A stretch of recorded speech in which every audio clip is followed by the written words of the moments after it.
Hello my dear friends, कैसे हैं आप लोग। उम्मीद करती हूँ आप सब अच्छे होंगे।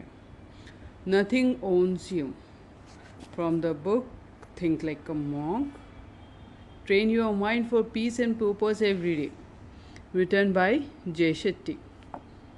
Chapter the mind, chapter 7 the mind, और nothing owns you.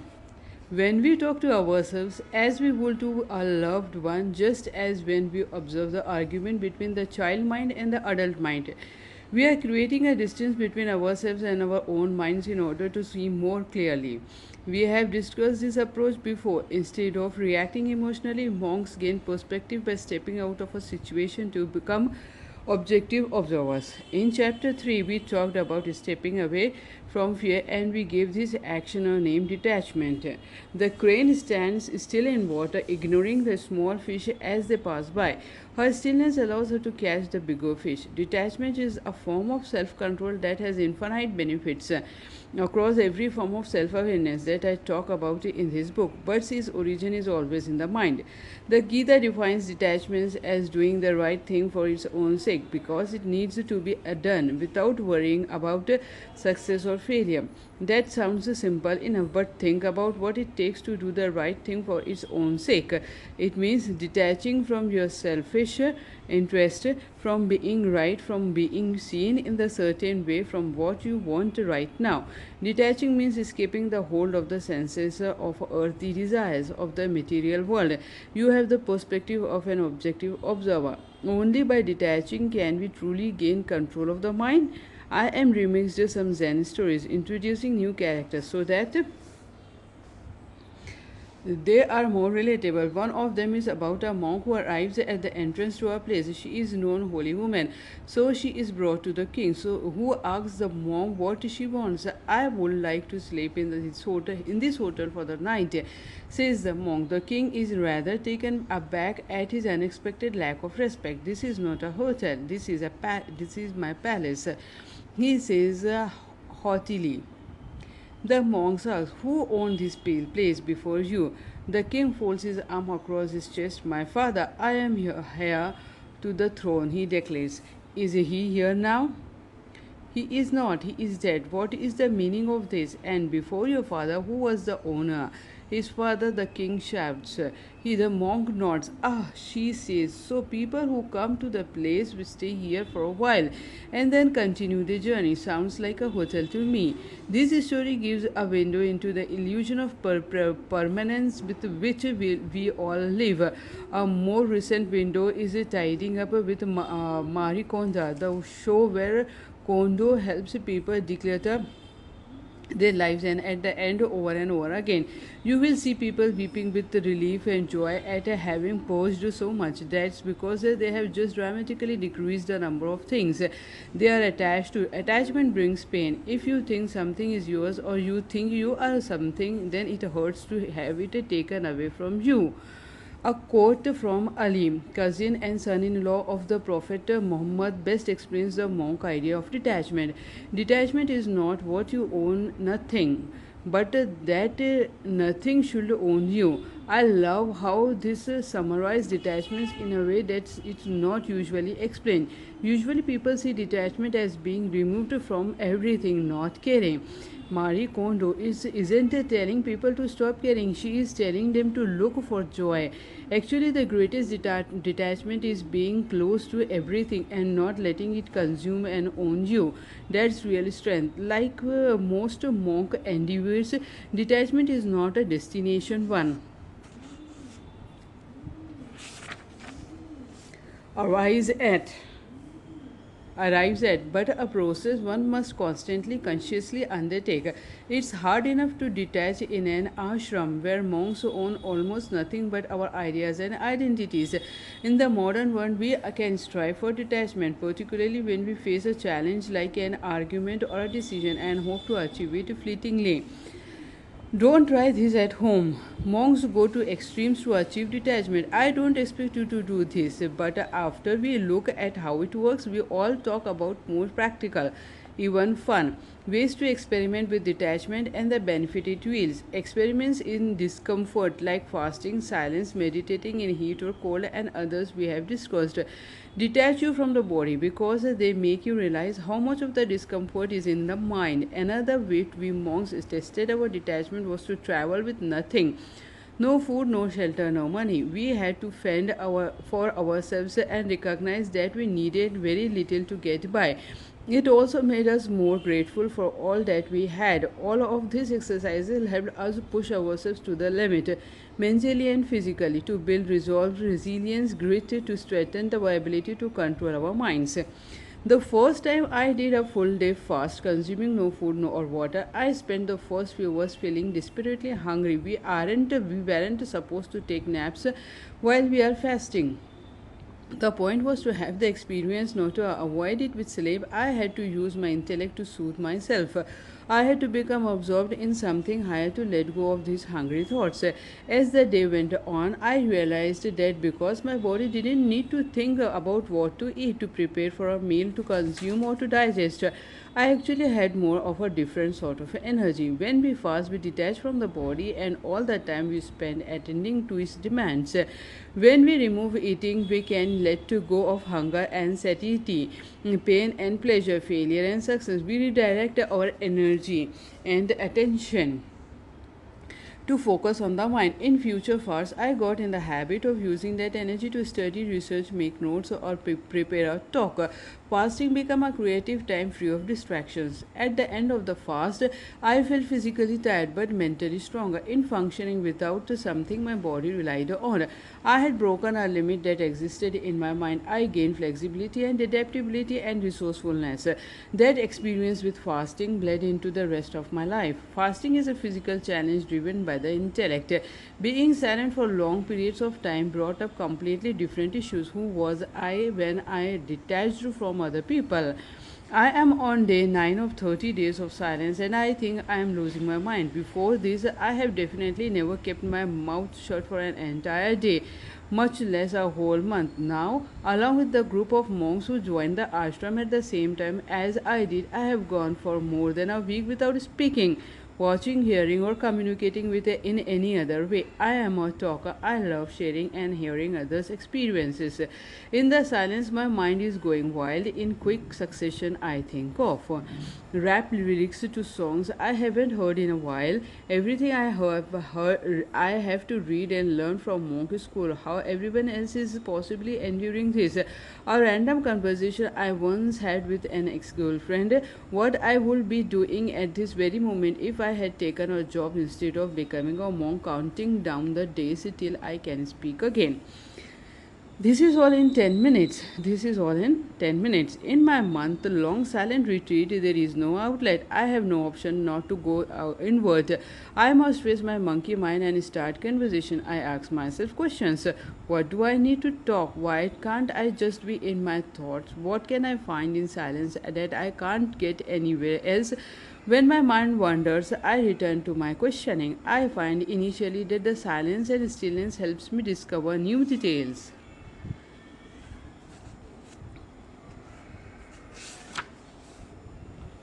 In familiar routines, more revelations follow, not as words but as experiences. I find myself attuned to every part of my body.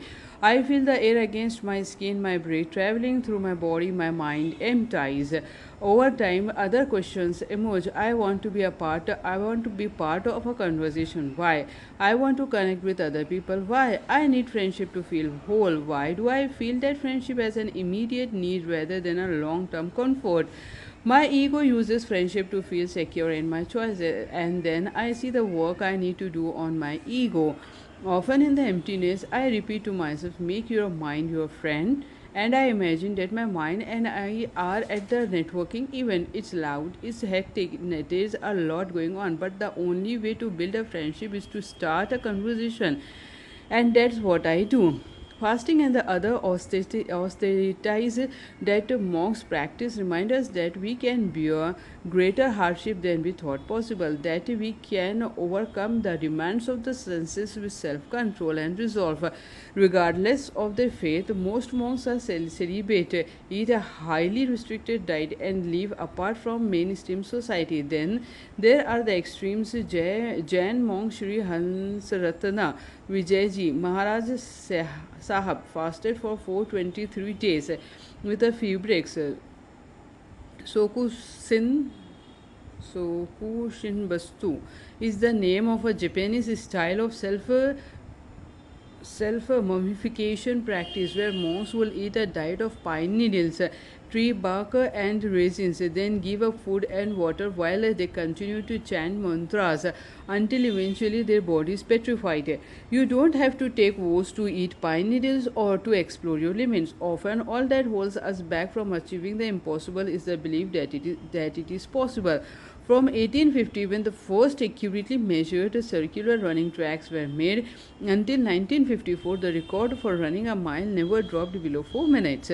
Nobody has done it in less, and it was thought that nobody could. Then, in 1954, British Olympia Roger Bannister set out to do it. He ran a mile in 3.59 4 minutes, breaking point 4 minutes, breaking the 4 minute barrier for the first time. Ever since, runners have been breaking subsequent records at a much quicker pace. Once people realized there was no limit, they pushed it further and further. There are everyday people as well who use austerities up to their game. People constantly report that experimenting with extremes helps them to be more thoughtful and positive in their everyday lives. Let's explore how you can use austerities to detach. How to detach. All of the ways we have already talked about training the mind involve detaching, become an objective observer of the competing voices in our head. Having new conversations with the conscious mind to reframe thoughts, finding compassion for yourself, staying in the moment. Instead of relatively doing what we want, we proactively evaluate the situation and do what is right. Think of austerities as a detachment boot camp. Disconnect from an ideas that limit you, open your mind to new possibilities, and like a soldier training for battle, you will find that your intellect gets stronger. You will find that you are capable of more than you ever imagined. There are infinite austerities or challenges you can try: giving up TV or your phone, sweets or alcohol, taking on a physical challenge, abstaining from gossip, complaining, and comparing. The austerity that was most powerful for me was meditating in cold or heat. The only way to escape the cold was to go inward. I had to learn to redirect my attention from the physical discomfort by taking to my mind. I still use this technique at the gym. If I am doing crunches, I bring awareness to a part of my body that doesn't hurt. Don't recommend this for psychological pain. I am not a stoic, but the skill of removing yourself from physical pain allows you to tolerate it in a positive sense. When you know the pain has value, you are getting stronger at the gym. You are reserving food to children on a very hot day. You are able to push yourself mentally and physically. You can focus on what is important instead of being distracted by your discomfort. We start with awareness. Spot the attachment. When do you experience it? When you are most vulnerable to it. Let's say you want to detach from technology. Do you use it out of boredom, laziness, fear of missing out, loneliness? If you want to stop drinking, look at the frequency and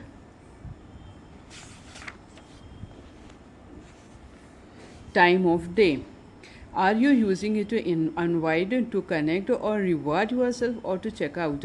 Once you have diagnosed the attachment, the next step is to stop the rethink and rethink it. What do you want to add and what do you want to subtract? How much time do you want to dedicate to technology and in what form? And there's certain apps you want to eliminate entirely, or do you want to limit the time that you spend using your phone? For drinking, you might look at whether you think you need to quit entirely, whether you want to experiment with a dry month or to see what you learn about yourself, or whether you want to limit yourself. The third step is to swap in a new behavior. New behavior. There are two general approaches that are recommended. Choose the one that best suits your personality. The monk way is to go all in.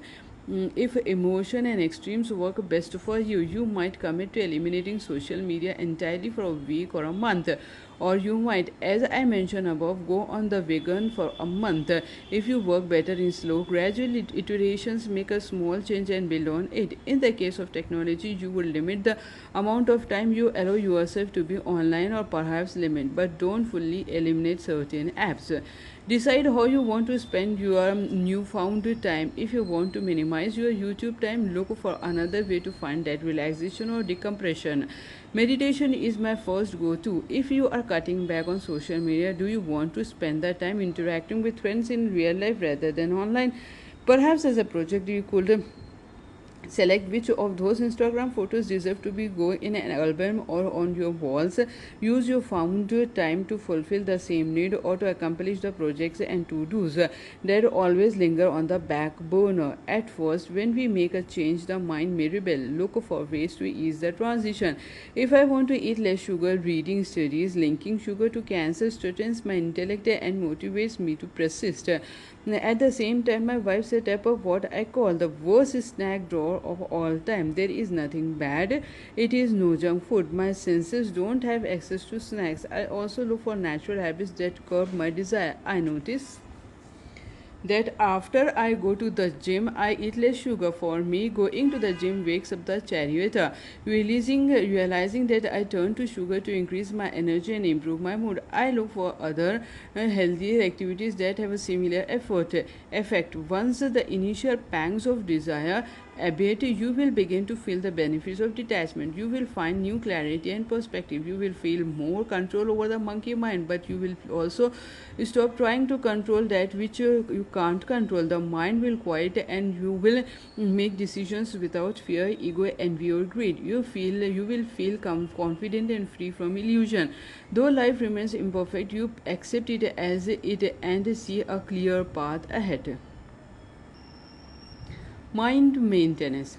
Detachment doesn't mean we completely ignore our bodies and our minds. The body is a vessel, it contains us, so it's important. We have to take care of it, feed it, keep it healthy, but the vessel is just a carrier. What it carries is the real value. And the mind, as we have talked about, in an important counterbalance to the intellect's control and restraint. Without his chariot, horse, and reins, the charioteer's options are limited. She is slow, or he can't travel far on his own, so she can't pick up a very traveler and help them on the journey. We do not want to eliminate the voices in our heads or the body that carries them. We just want to steer them in the right direction. But this means the charioteer's work is never done. We wake up with moving breath, smelly, tired. Every morning we accept the need to brush our teeth and shower. We don't judge ourselves for needing to wash up. When we get hungry, we don't say about to ourselves, "Oh my God, I am worst. I am the worst. Why I am hungry again?" Bring the same patience and understanding when you are low on motivation, unfocused, anxious, or adult and the charioteer is weak. Waking him up is like taking a shower and feeding yourself, an everyday practice. Matthew Richard, the world's happiest man, told me that we should cultivate inner peace as a skill. If you ruminate on sadness and negativity, he explained, if it will reinforce a sense of sadness and negativity. But if you cultivate compassion, joy, and inner freedom, then you build up a kind of resilience and you can face life with confidence. When I asked him how we cultivate those skills, he said, we train our brains. In the end, it is your brain that translates the outside world into happiness or misery. The good news is that the more practice you have at tuning it into your mind, the less effort it takes. Like a muscle that you exercise regularly, the skill grows stronger and more reliable. If we work every day to cleanse our thoughts, gently redirecting the ones that don't serve us, then our minds as pure and calm, ready for growth, we can deal with new challenges before they multiply and become unmanageable. As the Bhagavad Gita advises, cultivate buddhi, or your discriminating intelligence, to discern true knowledge. knowledge, and practice wisdom so that you will know the difference between truth and untruth, reality and illusion, your false self and true self, the divine qualities and demonic qualities, knowledge and ignorance, and how true knowledge illuminates and liberates while ignorance wields your wisdoms and holds you in bondage. Our ego is often what holds us back from true knowledge, steering the mind toward impulse and impression. Next, we will examine how it influences the mind and how we can bring it back down to size. यहाँ पे chapter number 7 ख़त्म होता है, the mind. अब यहाँ से शुरू करेंगे हम chapter number 8, the ego. Catch me if you can. Bye for now दोस्तों, मिलेंगे हम नेक्स्ट वीडियो में.